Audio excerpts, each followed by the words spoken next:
Así como ustedes, yo también me estoy aprendiendo las letras del alfabeto hebreo. Hoy nos corresponde la letra Gimel. Y el tema que Eliángel presentará para nosotros es Forastero soy yo en la tierra. Claro, cuando la gente forastera también envía cartas, así que el tema musical que Daniel presentará será Carta para Dios. Disfrútenlo.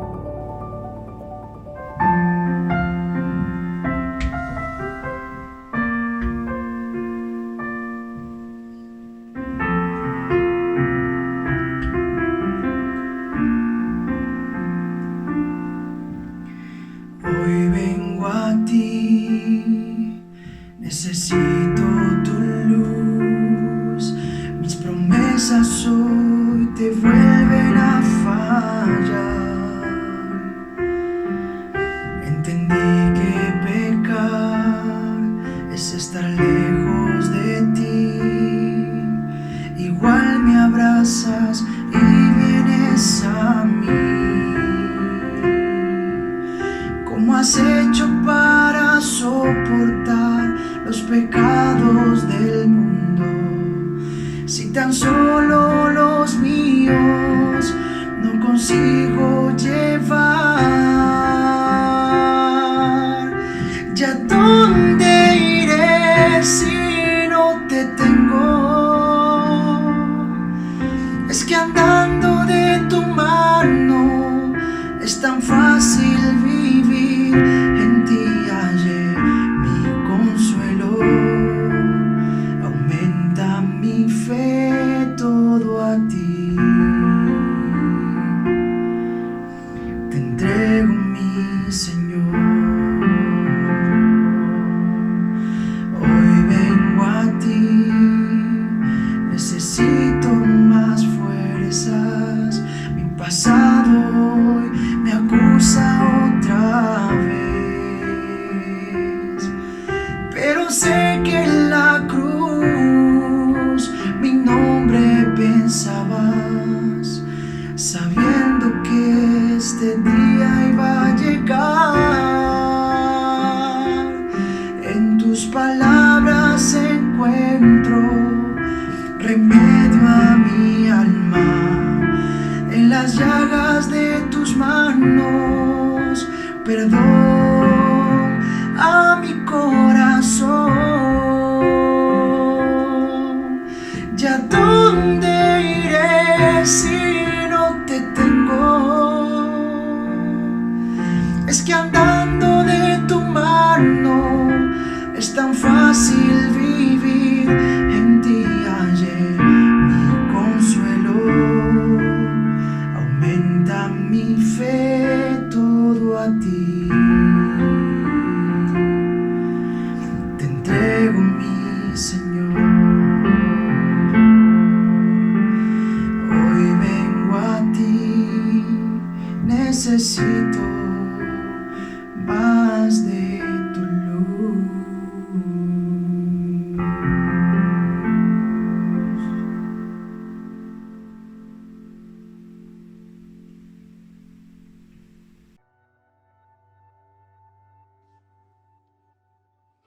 Bienvenido nuevamente a esta serie de temas donde vamos a ir a profundidad en el estudio del Salmo 119. Estoy feliz de que a lo largo de todos estos días nos han estado acompañando y que espero que sea una bendición para ti también en tu relación con Dios, que estos textos, que estos versículos puedan ayudarte a buscar más de Dios. Hoy vamos a estudiar el tema que se encuentra, o los temas que se encuentran en el Salmo 119 desde el versículo 17 hasta el versículo 24. Es interesante porque en estos temas siempre se discuten nuevas cosas. Y aunque el salmista parece que lo dice de una manera natural, tiene muchísima profundidad como que si fuera algo planeado. De hecho, algunos estudiosos, algunos eruditos creen que cada letra de este salmo, por así decirlo, de cada letra del alfabeto, fue hecha tal vez por alguna persona diferente o tal vez en diferentes momentos de la vida del salmista. Así que es interesante lo que tenemos para encontrar hoy. Pero antes vamos a comenzar con una oración. Señor, gracias porque nos permites estar nuevamente acá. Ya tenemos 2 días estudiando lo que tú nos has comunicado a través de de tu palabra, Señor, de que a pesar de que nosotros queremos que nuestros caminos sean estables, es difícil y no son estables nuestros caminos, pero también sabemos que nuestros caminos se limpian con guardar tu palabra. Hoy vamos a estudiar otro tema y queremos tu dirección. En el nombre de Jesús. Amén. Comienza el versículo 17 diciendo: haz bien a tu siervo, que viva y guarde tu palabra. Y quiero ya comenzar con el haz bien a tu siervo. Haz bien es un verbo, haz, que está en imperativo. Es como una orden que le da el salmista a Dios. El tema es que en este caso no es una orden porque Dios obedece, porque yo le estoy mandando, sino más bien es una orden de desesperación. Por favor, haz bien. Es una súplica que le está haciendo el salmista a Dios. Y otra pregunta surge acá: ¿qué es el bien? Para ti puede ser que el bien sea algo, tal vez que no te enfermes, tal vez que te vaya bien en tus estudios, tal vez que tengas suficiente dinero para pagar la universidad o para pagar la renta o para comprarte lo que tú quieras. Bien tal vez es encontrar a la persona que amas, bien es tener comida, pero ¿qué es el bien? Imaginémonos que tuviéramos la mente de Dios por un momento y pensáramos en el bien supremo, el mayor bien que podamos darle a alguien. ¿Qué pensaríamos? Yo creo que el mayor bien es darle una vida eterna perfecta, sin maldad, sin dolor, sin muerte, sin llanto y en conexión con Dios, porque Dios es el dador de la vida. Y en este sentido yo creo que esa es la mentalidad que Dios nos comunica en su palabra. Él quiere que nadie perezca, sino que todos procedan al arrepentimiento. Es un amor donde su objetivo final es que no haya más llanto, ni muerte, ni clamor, ni dolor, porque esas son cosas que pasaron. Esas son cosas que van a quedar en el pasado. Sin embargo, muchas veces nosotros cuando pensamos en bien, pensamos en esta vida, en este contexto que vivimos, y nos olvidamos que Dios tiene un concepto de bien muchísimo mejor que el que nosotros podamos pensar. Por eso dice, haz bien, y después dice, a tu siervo. Es interesante porque en una época donde los reyes siempre se creían inclusive dioses, que su voluntad era la ley y que lo que ellos decían se cumplía, en este caso que David se muestra a sí mismo como un siervo, habla muchísimo del tipo de relación que él tenía con Dios. Él reconocía que a pesar de tener poder, autoridad, riqueza, simplemente era un siervo delante de la presencia de Dios. Y eso es lo que lo hacía grande. Por eso fue el rey más grande que tuvo el pueblo de Israel, el más reconocido aún hasta hoy en día. ¿Por qué? Por su humildad. La Biblia dice que el que se humilla será ensalzado y el que se ensalza será humillado. David se humilló delante de la presencia de Dios y Dios lo hizo grande. Pero ojo, Dios lo hizo grande. Él no buscó su propia grandeza. Nos podemos acordar de eso cuando Samuel buscó a los hijos de Isaí y David estaba cuidando las ovejas de su papá. Así que ni siquiera era que él estaba esperando ese momento ni nada. Y no solamente eso, sino que tuvo que esperar bastante tiempo hasta poder asumir su reino como tal. Y no sin antes batallas, persecución, angustia. Entonces vemos que acá David asume su posición de siervo y aún a pesar de que ya es rey, todavía reconoce su situación de siervo. Y sigue diciendo después, que viva y guarde tu palabra. ¿Vieron la definición de David de siervo? Siervo es... no de siervo, de bien. La definición de David de bien, que viva y guarde tu palabra. ¿Por qué? Porque cuando nosotros guardamos la palabra de Dios, automáticamente viene vida, pero no una vida, no solamente una vida acá en esta tierra, sino la vida eterna. En pocas palabras, David le estaba pidiendo a Dios, sálvame, dame esa vida que necesito, porque ayúdame a guardar tu palabra, porque eso es lo que necesito para vivir. Eso es lo que tu siervo necesita. Y por favor, hazle ese bien a tu siervo, por favor. Dice el versículo 18, abre mis ojos y miraré las maravillas de tu ley. Hay otros versículos o otras traducciones donde traducen miraré como examinaré, como escudriñaré las maravillas de tu ley. Ahora, ¿te has preguntado tú qué maravillas podemos encontrar en la ley de Dios? Yo me puse a pensar en eso y yo dije, Señor, pero qué maravillas hay. O sea, tal vez para nosotros que ya la conocemos, no tendrás dioses ajenos delante de mí, no te harás imagen ni ninguna semejanza, no tomes el nombre de Dios en vano, acuérdate del sábado para santificarlo, honra a tu padre y tu madre, no matarás, no cometas adulterio, no hurtarás, no hables contra tu prójimo falso testimonio, no codices nada de tu prójimo. Todas esas cosas son parte de la ley. Y eso se resume en pocas palabras con ama a tu Dios sobre todas las cosas y al prójimo como a ti mismo. Pero ¿cuál es la maravilla? ¿Dónde está la maravilla de tu ley? Y es en ese momento cuando no depende ya de nuestras fuerzas, no depende de nuestras capacidades intelectuales para leer el texto e indagar. Ahí depende de la influencia del Espíritu Santo en nuestras mentes, que nos va a ayudar a buscar las maravillas de la ley de Dios. Y es en ese momento cuando vamos a comenzar a examinar y decir, esto es increíble, esto es maravilloso, esto es genial. Esta es la salvación de la cual estoy hablando, lo que necesito en mi vida. Ahora, si estamos pidiendo el bien a Dios, si el rey en este caso está pidiendo que Dios le haga el bien, que vive y guarde su palabra, que abra sus ojos, es porque tal vez en este mundo no la hemos estado pasando bien. Tal vez estamos pasando por situaciones adversas, difíciles, y queremos una solución. La Biblia nos da la solución, y la solución es que por favor Dios abra nuestros ojos para mirar las maravillas de la ley, para que vivamos y guardemos su palabra. El versículo 19 dice algo que muchos de nosotros olvidamos en muchas ocasiones. Dice, forastero soy yo, ¿en dónde?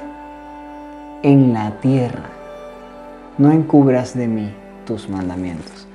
Yo no sé si a ti te ha tocado ser extranjero alguna vez, pero cuando eres extranjero, si ya te tocó alguna vez, podrás estar familiarizado con todas las cosas que tiene que ver eso. No tienes los derechos primarios, hay muchos beneficios que no tienes porque no eres ciudadano de ese lugar, sino que simplemente eres un visitante, un extranjero, y por lo tanto no eres el que tiene el favor del gobierno, el favor del lugar, por así decirlo. Y acá el salmista está diciendo, forastero soy yo en la tierra. ¿A dónde nos vamos a ir? ¿A qué parte de la tierra vamos a ir donde no seamos forasteros? Cuando entendemos esto nos damos cuenta que no tiene que ver con que yo venga de Venezuela y tú vengas de cualquier otro país. Si tú y yo tenemos al mismo papá y tenemos el mismo deseo de que Dios nos ayude a guardar su palabra, queremos mirar la maravilla de la ley de Dios, nosotros venimos del mismo país. Nosotros venimos de un país que no pertenece a este mundo, que es el país del reino de los cielos. En ese lugar tú tienes tu ciudadanía y yo también tengo mi ciudadanía. Entender esto de esta manera nos va a ayudar a que, a pesar de que tú vengas de otro lugar geográfico en esta tierra, nosotros nos sintamos parte de la misma familia. Tenemos el mismo Dios, tenemos el mismo papá, tenemos las mismas creencias. Y aunque tal vez el lugar geográfico nos haga hablar de una manera o tener algunas costumbres diferentes, nosotros somos familia. Nosotros somos del mismo país, tenemos la misma nacionalidad. Y cuando vemos que todo el mundo necesita tener esa nacionalidad porque pronto va a venir Jesús a buscarnos, ya no hay raza, no hay género, no hay sexo, no hay estatus social, no hay estatus económico, no hay racismo o división por países, que qué país es mejor y qué país es peor, más desarrollado o menos desarrollado. Simplemente, si una persona acepta a Jesús como Salvador personal, es parte de la misma familia. Pero tenemos que entender que si somos forasteros en esta tierra, nosotros no tenemos la prioridad. Los ciudadanos de este mundo, los que tienen los papeles en este mundo, son los que tienen la prioridad. Por eso el bien no va a triunfar en este contexto de pecado. En el contexto del gran conflicto entre el bien y el mal, obviamente va a triunfar. Pero en el pecado, en este mundo, es más la gente que se va a perder. Porque el príncipe de este mundo, que es Satanás, está dominando por todos los lugares. Es por eso que entender que somos forasteros nos ayuda a tener una visión mucho más allá de lo que vemos en esta tierra. Es una visión que nos lleva a tener una esperanza en algo mucho mejor de lo que estamos viviendo. Y miren lo que dice el salmista: no encubras de mí tus mandamientos. No encubras de mí tus mandamientos. ¿Saben por qué? Porque los mandamientos fueron hechos especialmente para los forasteros mientras estaban viviendo en esta tierra. Los mandamientos son la norma de Dios, son la ley de Dios adaptada a este contexto humano para que nosotros podamos volver a nuestro país. Por eso es necesario que Dios no nos encubra los mandamientos y que los estudiemos. Y si tú te sientes raro en este mundo porque no te puedes acostumbrar a la muerte, porque no te puedes acostumbrar al dolor, no te puedes acostumbrar a la traición, al abandono, a las despedidas, a la tristeza, porque eso no es parte de tu naturaleza, entonces es porque tal vez tú también eres forastero y no te habías dado cuenta. Y nuestra ciudadanía viene del cielo. Y nuestras leyes son las leyes del cielo, no las leyes de la tierra. Por eso es importante que le pidamos a Dios que no encubra de nosotros sus mandamientos, porque esos son nuestros mandamientos para llegar a la patria celestial. El versículo 20 dice: quebrantada está mi alma de desear tus juicios en todo el tiempo. Yo no sé si tú te has sentido quebrantado por desear los juicios, pero ahora en mi humanidad, en mi corta experiencia, yo podría decir que yo no me he sentido quebrantado por desear los juicios en todo tiempo de Dios. Pero yo sí puedo entender que una persona, después de tanto sufrir, de tanto pasar por situaciones adversas y difíciles, el ser humano llega a un punto donde dice: Señor, ya basta, te necesito, estoy quebrantado, no aguanto más el dolor, la traición, el sufrimiento, la muerte.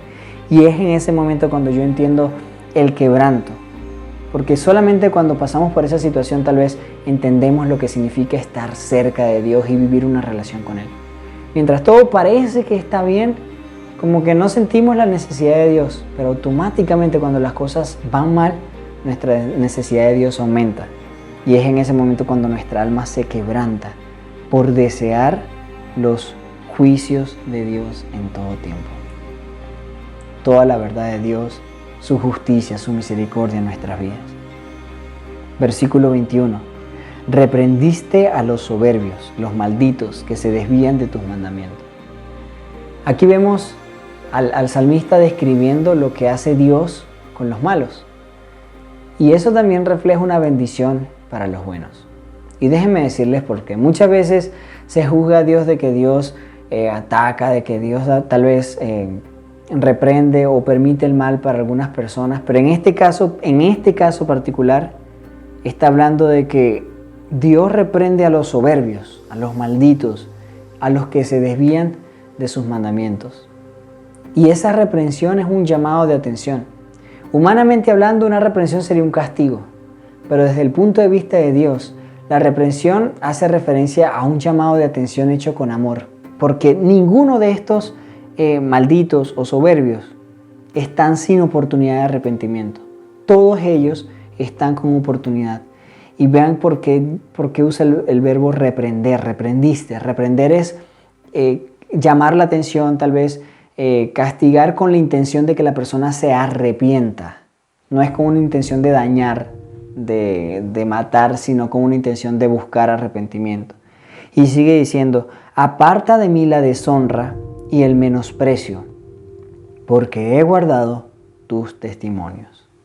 Aparta de mí la deshonra y el menosprecio. Esa deshonra y el menosprecio que pasan los soberbios porque no guardan los mandamientos.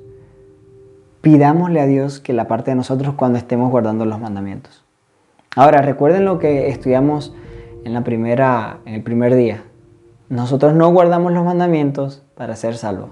Lo guardamos porque ya fuimos salvos gracias a la sangre de Cristo Jesús en nuestro lugar. Porque he guardado tus testimonios. Es una acción que se realiza en el pasado. No es que voy a guardar tus testimonios, no es que estoy guardando, no, he guardado tus testimonios.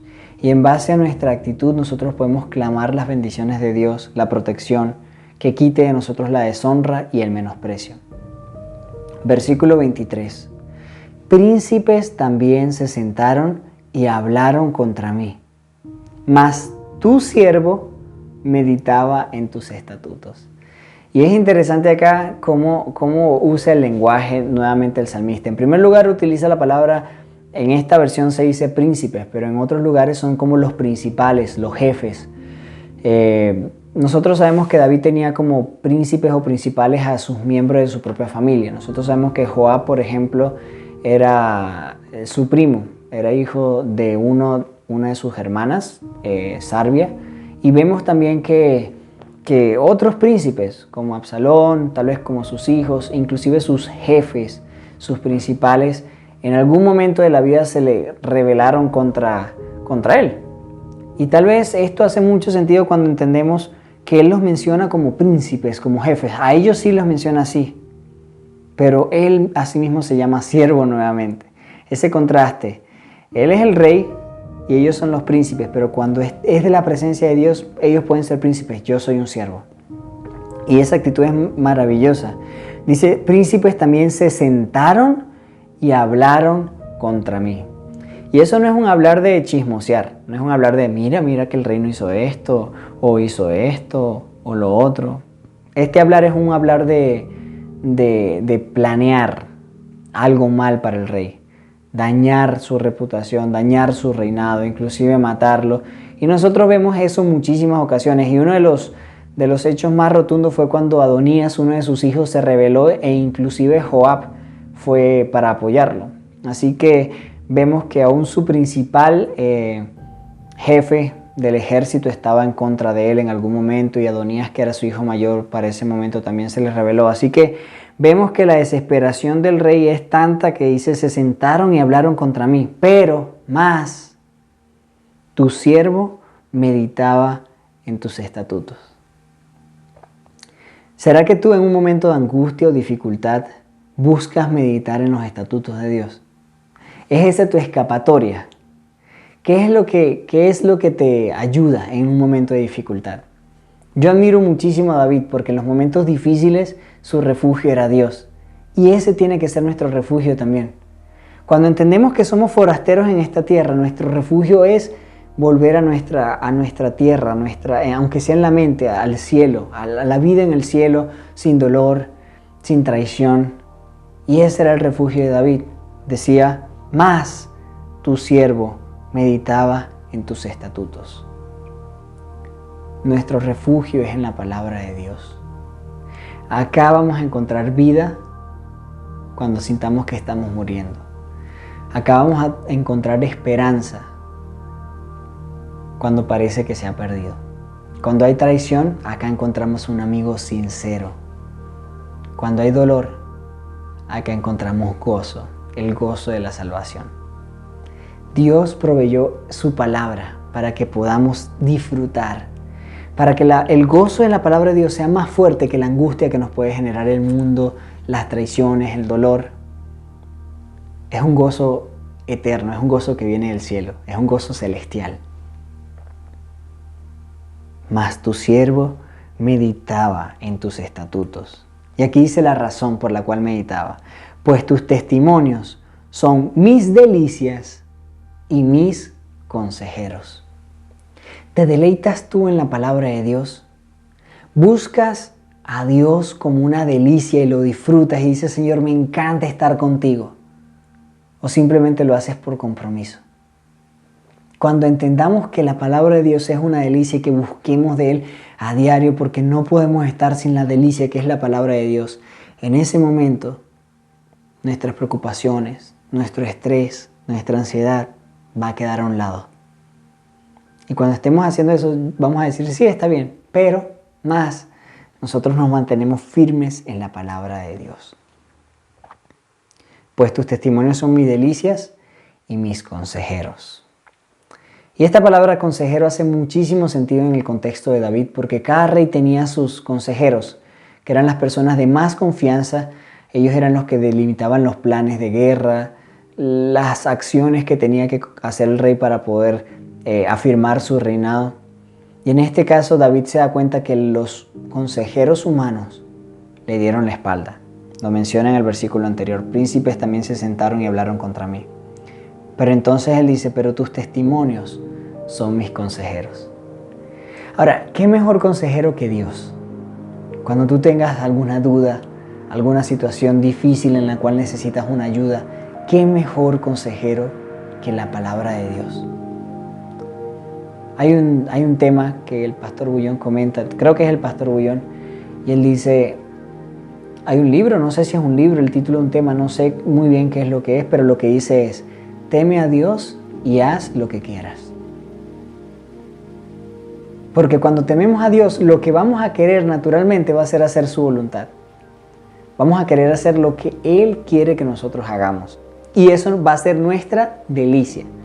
Así que David en este caso particularmente dice, tus testimonios son mis delicias y mis consejeros. Porque es lo que nos ayuda a vivir en esta vida y lo que nos ayuda a prepararnos para vivir en la vida venidera. Yo espero que hoy, en tu casa, allí donde estás viendo este video, puedas abrirle tu corazón a Dios y decirle, Señor, tal vez me siento forastero en esta tierra, siento que no encajo en ningún lugar, si es que eso es lo que estás sintiendo. Si no estás sintiendo eso y simplemente sientes que te traicionaron, ábrele tu corazón. Si sientes tal vez que tu vida es una línea de fracasos, pídele que Dios te dé el bien. Y recuerda que el bien lo vas a encontrar estudiando la palabra de Dios. Ve a ella, pero primero ve a Dios, para que Dios te lleve a su palabra de la manera que Él quiere que tú vengas, y no de la manera que tú quieres venir. No con la actitud que tú quieres, sino con la actitud que Dios quiere. Hoy, el llamado es para que cada uno de nosotros reconozcamos que no somos miembros de esta tierra, no somos miembros de este mundo, sino que somos miembros de un mundo mejor. Un mundo donde no hay dolor, no hay muerte, no hay traición. Pero para llegar allá necesitamos aprendernos las reglas, los artículos, las leyes de ese país. Y Dios nos las dejó acá. Y esta es nuestra delicia, este es nuestro escape de esta triste realidad, recordando la promesa de un mundo mejor. Lo bueno de esto es que es verdad. No es un escape ficticio, donde escapamos del mundo y entramos a una realidad paralela. Esta es una realidad aún más real de lo que estamos viviendo, porque lo que vivimos es temporal. Lo que está en la palabra de Dios es eterno. La hierba se seca, la flor se marchita, pero la palabra de Dios permanece para siempre. Y mientras haya palabra de Dios, hay Dios. Y mientras hay Dios, hay oportunidad. Ojo, hay un momento donde Dios va a decir, hecho está. Y en ese momento ya la puerta de gracia se habrá cerrado. Pero hoy esa puerta está abierta. Hoy esa puerta de entrada, ese visado, ese proceso para hacer el visado para entrar a la patria celestial está abierto. Es ahora nuestra decisión si queremos sacar la visa, que Dios se la va a dar a cualquiera que la necesite o que la pida. Así que si tú quieres entrar en la patria celestial, te has reconocido forastero de este mundo, es el momento de que allí donde estés, busques a Dios en oración conmigo. Señor, en este momento agradecemos porque tu palabra está llena de verdades, está llena de promesas, está llena de amor. Perdona nuestros pecados, Señor. Perdona nuestra maldad. Perdona nuestro orgullo, nuestro egoísmo. Ayúdanos a vivir para ti. Ayúdanos a vivir como si fuéramos ciudadanos del reino de los cielos y no ciudadanos de este mundo. Ayúdanos a sentirnos forasteros. Que cuando hablemos de bien, hablemos de guardar tu palabra. Hablemos de que tengamos vida eterna. Y no simplemente o meramente de las cosas de este mundo. Señor, si en algún momento alguno de nuestros seres queridos, de aquellas personas que nosotros más confiábamos, nos traicionan, ayúdanos a recordar que aún para ellos hay esperanza y por lo tanto tú los reprendes, porque buscas que ellos también se arrepientan. Pero en cuanto a nosotros, que nuestra delicia y nuestro consejo esté en tu ley, en tus estatutos, en tus mandamientos. Ayúdanos a vivir siempre para ti de esta manera. En el nombre de Cristo Jesús. Amén. Espero que Dios te haya bendecido y nos vemos mañana. Seguimos estudiando y mañana vamos a estudiar la letra Dalet. la letra Dalet del alfabeto hebreo. Dios te bendiga.